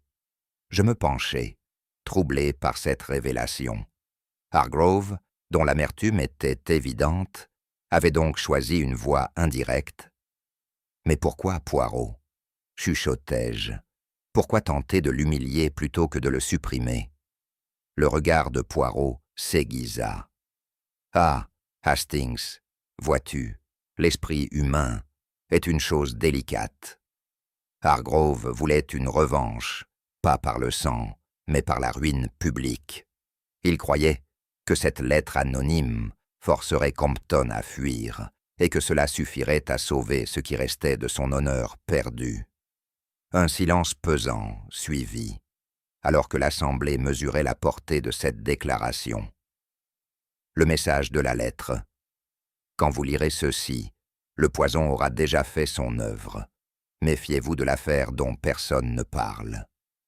N'annoncez pas un meurtre, mais une chute, une stratégie calculée pour semer la peur pour ébranler. Et pourtant, elle avait déclenché une avalanche d'événements que personne n'avait prévus. La lettre d'Hargrove était le cri désespéré d'un homme brisé par la trahison. Dans sa logique torturée, il pensait qu'en dévoilant les indiscrétions de Compton, il pourrait restaurer sa propre dignité, expliqua Poirot, mêlant l'analyse à une compassion discrète. Je pouvais presque entendre les engrenages de l'esprit de Poirot tourner, tandis qu'il poursuivait. « C'est chose étrange, mon ami, qu'un simple morceau de papier, portant quelques mots menaçants, puisse déclencher des conséquences si profondes. » Sa voix baissa, en un murmure conspirateur, nous laissant sur une dernière note suspendue. La véritable tragédie de cette affaire ne réside pas uniquement dans la mort d'un homme, mais dans le pouvoir destructeur des secrets et les mesures désespérées qu'ils inspirent. Le docteur Peter Redfern avait toujours défendu son innocence avec une assurance calme, digne d'un homme de science. Et pourtant, sous ce vernis de sang-froid clinique se dissimulait une tromperie subtile, désormais exposée sous la lumière crue de l'interrogatoire. Les jours suivant la mort prématurée de Compton, Poirot avait poursuivi ses questions avec une acuité croissante.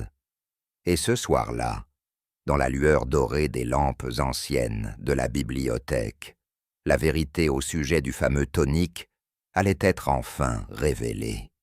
La pièce tomba dans un silence pesant lorsque Poirot se tourna vers le docteur Redfern, ses yeux fixant l'homme avec une intensité glaçante. « Monsieur Redfern, » commença-t-il d'une voix à la fois posée et autoritaire, « vous nous assurez que le tonique a été préparé sous des regards attentifs. Pourtant, les preuves, implacables et précises, démontrent que le poison a été introduit directement dans ce même tonique. Comment réconcilier une telle contradiction? » Le regard du docteur, d'ordinaire si assuré derrière ses lunettes cerclées de noir, trahit alors une lueur d'incertitude. Sa réponse, hésitante, s'éleva dans le silence. « J'ai suivi mon protocole habituel. Le tonique a été préparé en présence de mes assistants. Je ne peux expliquer comment une substance étrangère aurait pu être ajoutée à mon insu. » Sa voix avait perdu de sa fermeté, comme s'il récitait un alibi appris par cœur, plutôt qu'il ne confiait une erreur qui avait coûté une vie.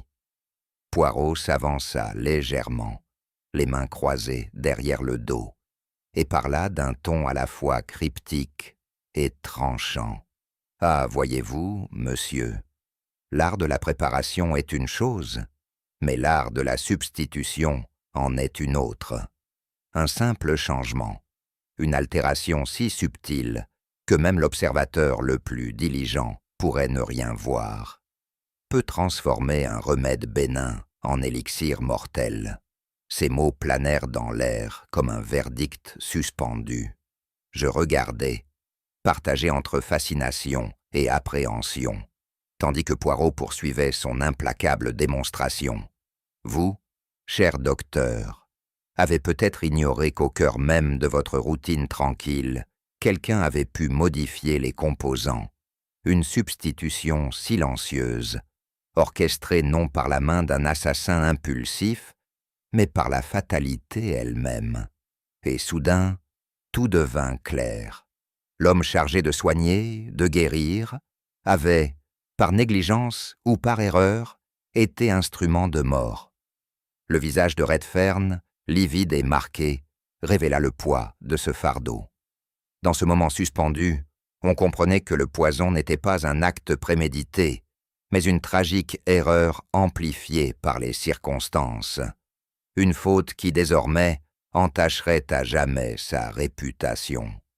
Alors que l'enquête touchait à son paroxysme, Poirot évoqua avec une précision saisissante le matin fatidique où Edgar Compton lut pour la première fois cette lettre funeste, le moment même où sa chute avait commencé.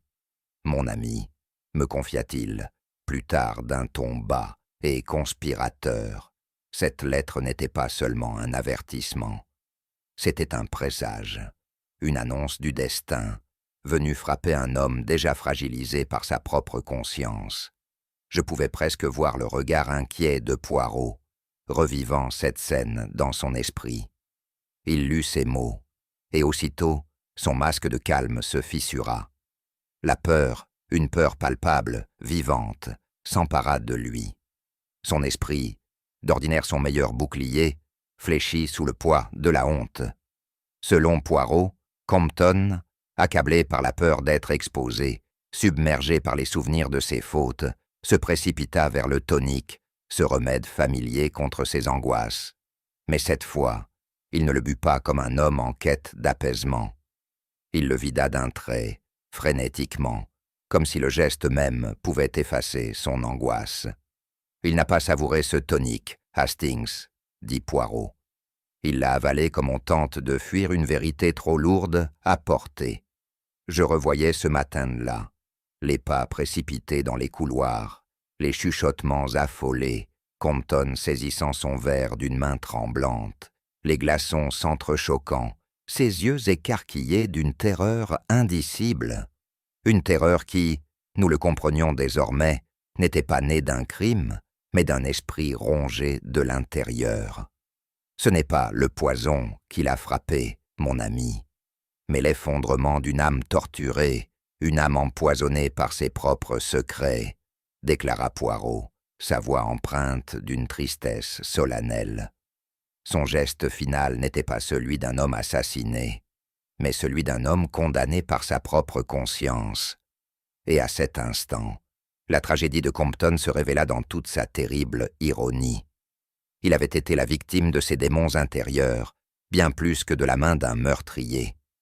La pièce demeura figée dans un silence absolu. Chacun absorbait la force de cette vérité, une vérité faite de faiblesse humaine, de remords et de fatalité. Poirot balaya alors la salle du regard. Les suspects, figés, tremblaient sous le poids des révélations. Un silence presque sacré régnait, seulement troublé par le tic-tac d'une horloge oubliée. Puis, d'une voix ferme, grave et inaltérable, Poirot déclara « Mes amis, il est temps d'affronter l'impensable vérité. » Et dans cette voix résonnait non pas un simple dénouement, mais l'écho d'une vérité trop complexe pour des esprits ordinaires, une vérité qu'un seul homme, armé de patience, de raison et de compassion, avait su percer à jour. J'écoutais attentivement, tandis que Poirot entamait le dernier acte. Une tapisserie tissée de demi-vérités, de fausses pistes et du désespoir silencieux d'un homme hanté par ses propres secrets. Personne, ici, dit-il d'une voix à la fois incrédule et empreinte de tristesse, n'a eu l'intention de commettre un meurtre. Aucun d'entre vous. Un murmure de stupeur traversa la pièce. Et pourtant, nous nous tenons ici, face à la fin tragique d'Edgar Compton. Un homme brisé, non par l'acte délibéré d'un autre, mais par le poids corrosif de ses propres fautes cachées. Le regard de Poirot se tourna lentement vers le portrait d'Edgar, témoin silencieux d'une vie marquée par la trahison et le remords. Compton était un homme rongé par ses secrets, des liaisons, des trahisons et la peur incessante du déshonneur. Ce sont là les véritables poisons qui l'ont infecté, pourrissant peu à peu son esprit. Lorsqu'il a reçu cette lettre, non pas un message de mort, mais de honte, son psychisme déjà fragile s'est effondré. Paniqué, il s'est précipité vers son tonique, son remède familier, et, dans un moment de panique fatale, l'a avalé, sans la prudence habituelle. Il marqua une pause. Ses mots flottaient dans l'air comme un poids impossible à ignorer. Vous voyez, la substitution dans le tonique n'était pas un acte de malveillance, c'était un cruel caprice du destin. Docteur Redfern, vous avez préparé le tonique comme à votre habitude, Mais saviez-vous qu'Edgar Compton était gravement allergique à un composé qui s'y trouvait par erreur? Personne n'aurait pu prévoir que son angoisse, sa culpabilité et ses démons intérieurs le pousseraient à agir si précipitamment. Je sentis alors toute l'amertume de cette révélation. Un homme dont la vie avait été guidée par la honte, détruit non par un meurtrier, mais par le remède même censé apaiser son tourment. C'est comme si sa propre conscience s'était retournée contre lui, murmurai-je, l'empoisonnant lentement de l'intérieur. Poirot acquiesça doucement. En vérité, la mort d'Edgar Compton n'est pas le fruit d'un meurtre prémédité. Elle est le point final d'une vie imprégnée de déni, de regrets et d'un fardeau insupportable de secrets. Un frisson parcourut la pièce. Les suspects, un à un, comprenaient. Aucun d'eux n'avait ôté la vie de Compton. Pourtant, chacun avait contribué à la spirale qui avait mené à sa chute. Son geste n'était pas celui d'un homme cherchant à mourir, mais celui d'un homme acculé, incapable de porter plus longtemps le poids de sa propre conscience. Sous la lumière tremblotante des vieux lustres de la bibliothèque, Poirot se leva lentement. Son port était royal, son regard brûlant d'une ferveur née d'un esprit qui avait percé le voile des tromperies humaines. Il réunit les suspects en un cercle resserré, chacun un tableau vivant de culpabilité refoulée. « Mes amis, déclara-t-il d'une voix grave, permettez-moi de vous livrer la vérité finale, aussi douloureuse qu'inévitable. Un homme, voyez-vous, n'est pas mort par le poison versé par une main criminelle, mais par le poison de sa propre conscience. » Il laissa le silence s'installer, aussi dense que les rideaux de velours qui encadraient les murs tapissés de livres anciens. Edgar Compton, accablé par ses péchés, hanté par des secrets qu'il ne pouvait plus supporter, a été submergé par les ténèbres intérieures, quand cette lettre anonyme a réveillé ses peurs les plus profondes. Il s'est précipité vers son tonique dans un geste de désespoir pur. Et dans cet instant fatal, ses propres démons l'ont exécuté. La voix de Poirot se fit plus grave, presque funèbre. Ce n'est pas l'acte de tuer qu'il faut condamner ici, mais la puissance destructrice de la culpabilité cachée. Une âme, alourdie par les mensonges, peut être aussi létale que n'importe quel poison fabriqué par la main de l'homme. Il s'arrêta un instant, ses yeux croisant ceux de chaque personne dans la pièce, mêlant compassion et avertissement. Que ceci soit su, la mort d'Edgar Compton est une mise en garde, une leçon sur les ravages que peuvent provoquer les vérités non dites, les fautes non avouées.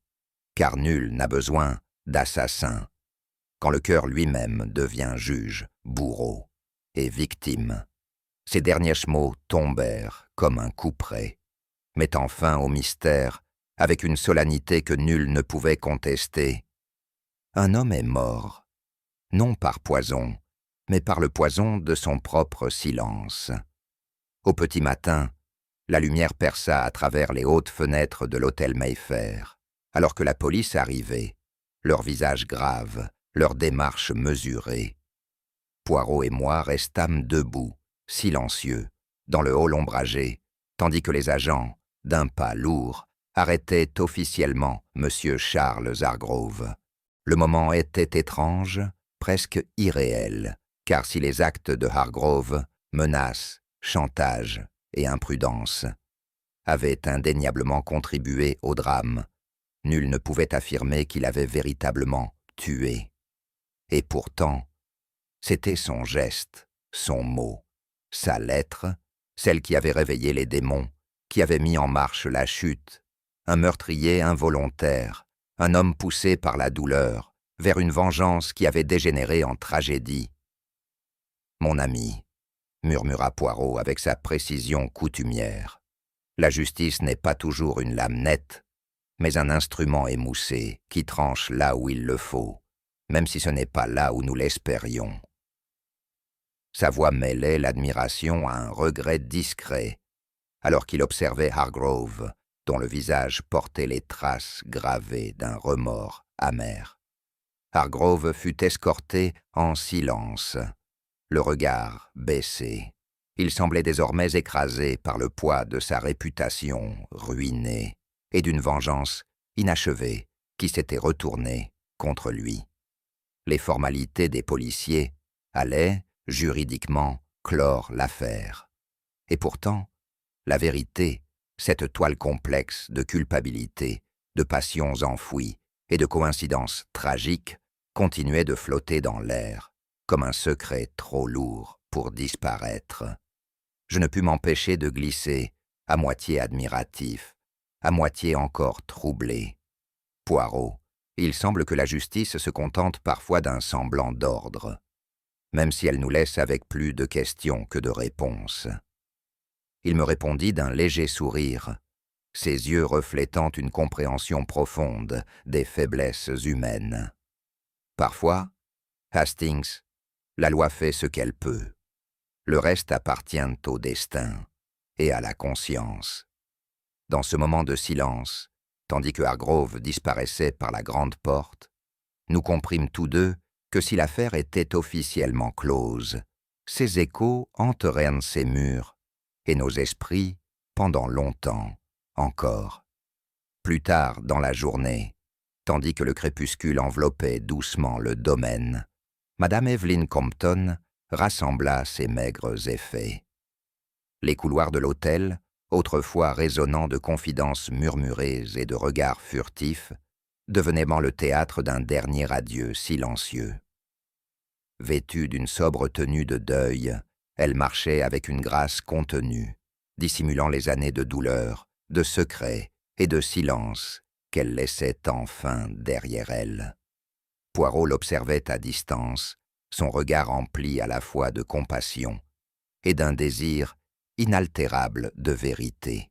« Madame, dit-il doucement, votre départ marque la fin d'un chapitre, mais bien des secrets, eux, restent emmêlés dans le passé. » Ces mots, bien que discrets, s'attardaient dans l'air frais du soir comme un dernier aveu. Madame Compton s'arrêta à l'entrée de l'hôtel. Dans sa main, elle tenait un petit objet, une simple alliance, sans ornement. L'instant sembla suspendu dans le temps. Elle contempla la bague longuement, symbole d'une union entachée de trahison et d'un long chemin vers la rédemption. Puis, avec une résolution teintée de tristesse, elle déposa l'alliance sur la petite table près de la porte, un dernier geste, un renoncement muet à tout ce qui l'avait tourmenté.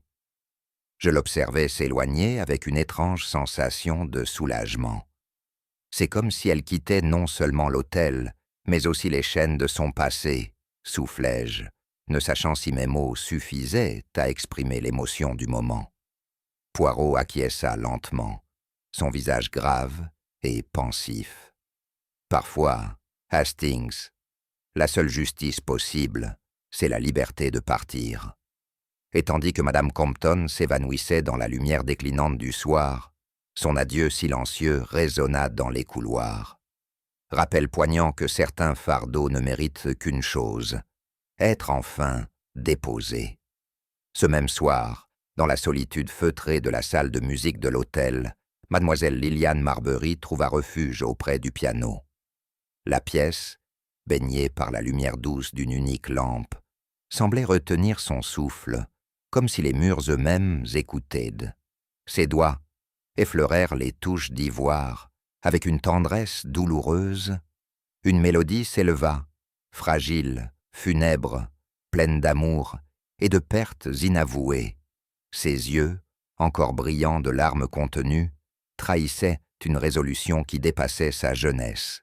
« Cette mélodie, murmura-t-elle presque pour elle-même, c'est pour ma mère, un hommage à son honneur et un chant de deuil pour les secrets qui lui ont tout pris. » Chaque note résonnait, comme une confession, emplissant la pièce d'une tristesse belle et profonde.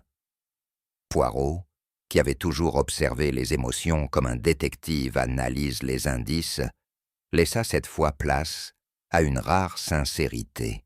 « Mon ami, dit-il, la musique est le langage de l'âme. Elle parle là où les mots échouent. Je ne pus qu'acquiescer, bouleversé par la scène. Car voici une jeune femme dont l'art avait transformé le chagrin personnel en un adieu à la fois intime et universel, un acte final de vérité et de grâce. La mélodie était un adieu, mais aussi une promesse qu'au cœur même du mal, de la douleur et des fautes tues, pouvait encore naître la beauté et la rédemption.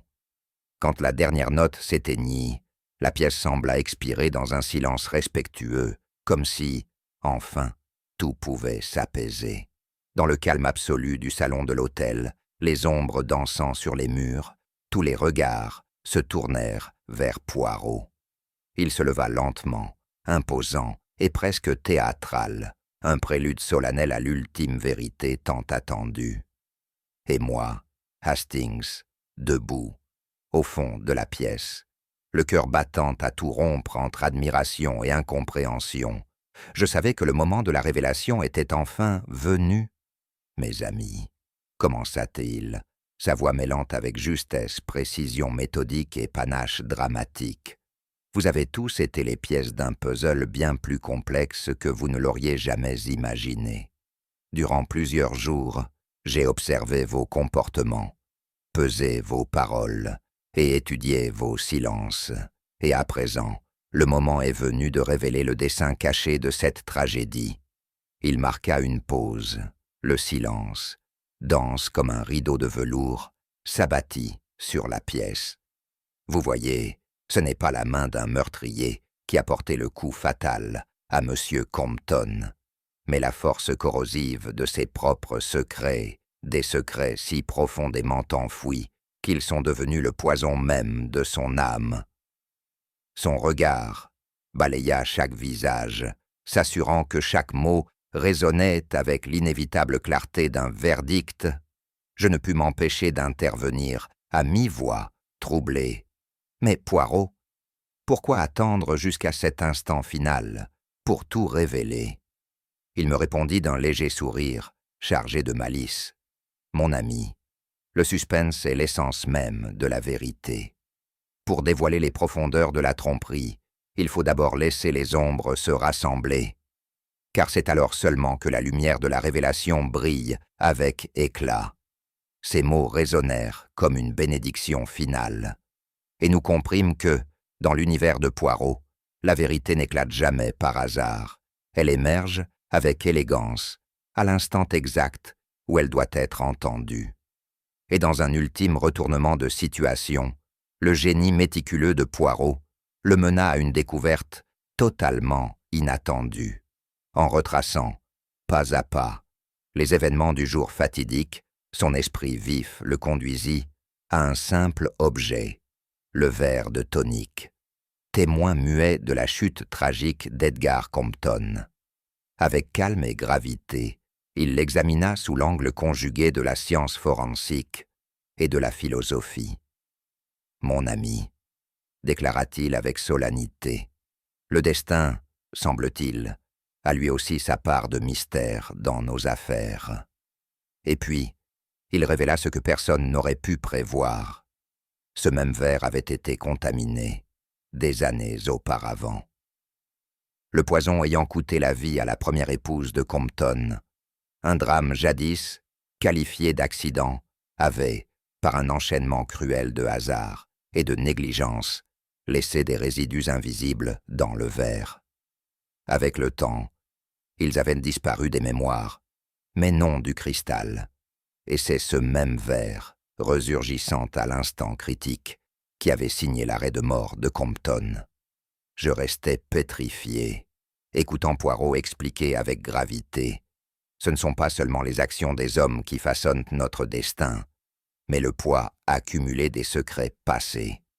La mort de M. Compton fut scellée par les spectres de son histoire, un legs toxique dissimulé à la vue de tous, jusqu'au moment choisi par le destin. Un silence palpable envahit la pièce. On sentait que les fils de toute l'intrigue venaient enfin de se nouer, dans une logique à la fois bouleversante et implacable. Ainsi, conclut Poirot, nous voyons que le destin, comme le poison, est une force qui échappe au contrôle humain. Un poison de secret dont nul ne sort indemne. Dans le calme revenu après l'ouragan des révélations, Poirot posa son regard apaisé mais ferme sur l'assemblée.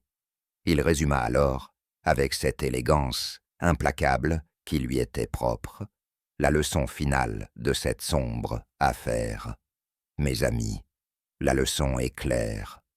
Peu importe à quel point on enterre la vérité sous des couches de culpabilité et de silence, elle finit toujours par remonter à la surface, inévitable, comme l'aube.